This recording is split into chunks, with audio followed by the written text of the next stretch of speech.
قرآن کریم کے اندر جگہ جگہ پر ہمیں کھڑا زبر دیکھنے ملتا ہے، کھڑا زیر اور الٹا پیش دیکھنے کے لیے ملتا ہے۔ یہ آپ کے سامنے جو ہے ابھی نورانی قاعدے کی تختی نمبر 4 کا ایک پیج ہے، اس پر بس مجھے آج یہی سکھانا ہے آپ کو کہ کھڑا زبر کھڑی زیر الٹا پیش کو کیا کہا جاتا ہے، اور جس حرف پر کھڑا زبر یا کھڑی زیر الٹا پیش آ جائے تو اس کو کس طرح سے پڑھنا چاہیے، اور بھی بہت ساری قیمتی باتیں اس ویڈیو کے اندر ہم سیکھیں گے۔ کیونکہ آپ کو اگر قرآن خوبصورت اور بہترین انداز میں پڑھنا سیکھنا ہے تو تجوید سے آپ کو قرآن سیکھنا ہی ہوگا، اور تجوید سیکھنے کا سب سے سمپل اور بہترین طریقہ یہ ہے کہ نورانی قاعدے کو تجوید کے ساتھ میں اچھے سے سیکھ لیا جائے۔ ٹھیک ہے، تو یہ ہے تختی نمبر 4 نورانی قاعدے کی۔ اس کے اندر مد صلہ ہمیں ملتے ہیں۔ مد صلہ، مد صلہ کسے کہتے ہیں جی؟ کھڑا زبر، یہ ہو گیا کھڑا زبر، کھڑی زیر الٹا پیش کو ہی مد صلہ کہا جاتا ہے۔ اور یہ جو تینوں مد صلہ ہیں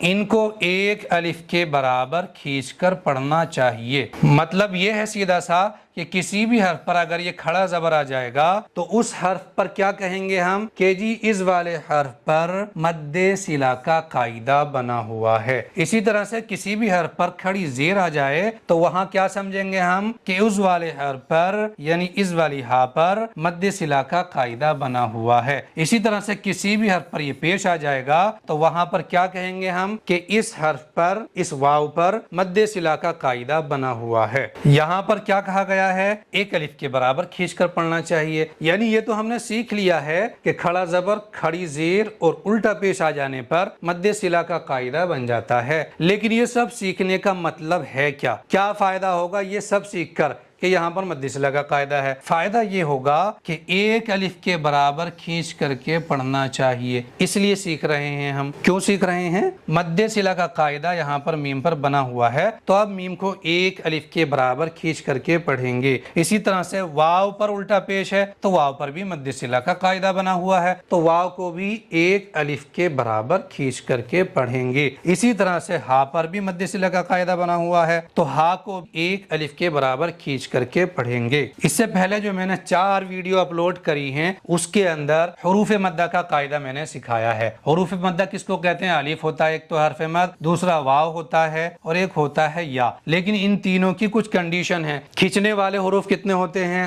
الف، واو اور یا، لیکن کچھ کنڈیشنز کے ساتھ میں۔ الف حرف مد جب بنے گا جب الف سے پہلے والے حرف پر زبر ہو، واو حرف مد جب بنے گا جب واو پر یہ سکون ہو اور واو ساکن سے پہلے والے حرف پر پیش ہو۔ اسی طرح سے یا حرف مد جب بنے گا جب یا ساکن ہو اور اس سے پہلے حرف کوئی بھی ہو چاہے لیکن اس حرف پر زیر ہو۔ تو یہ 3 ہوتے ہیں حروف مدہ، یعنی کھینچ کر کے پڑھے جانے والے حروف۔ تو یہ جو مد صلہ ہیں یہ حقیقت میں اگر دیکھا جائے تو انہی تینوں حروف مدہ کا شارٹ کٹ ہیں۔ الف کا شارٹ کٹ کیا ہے؟ کھڑا زبر، یعنی میم الف زبر ما نہ لکھ کر کے صرف میم پر کھڑا زبر بنا دیا ہے تو میم اتنا ہی کھچ رہا ہے جتنا کہ میم الف زبر ما لکھنے پر کھچے گا، کیونکہ یہ الف جو حرف مد ہے اسی کا ہی شارٹ کٹ ہے۔ اسی طرح سے واو مدہ کا شارٹ کٹ کیا ہے؟ الٹا پیش ہے، یعنی کسی بھی حرف پر پیش ہو اگر تو پیش والے حرف کو کھینچنے کے لیے ہمیں واو بنانا پڑے گا، با واو پیش بو، یہ والا حرف مد لانا پڑے گا ہمیں۔ لیکن اس والے حرف مد کا شارٹ کٹ کیا ہے؟ یہ الٹا پیش ہے، یعنی با واو پیش بو مت کرو، آپ صرف با رہنے دو اور اس پر جو پیش تھا نا یہ والا اسی پیش کو الٹا پیش بنا دو تو بس واو کی ضرورت نہیں رہی ہے، یعنی اس واو مدہ کا شارٹ کٹ ہے یہ الٹا پیش۔ اسی طرح سے زیر والے حرف کو اگر ہمیں کھینچنا ہے تو زیر والے حرف کے بعد میں یا ساکن لگانی ہوگی تو پھر کیسے پڑھا جائے گا؟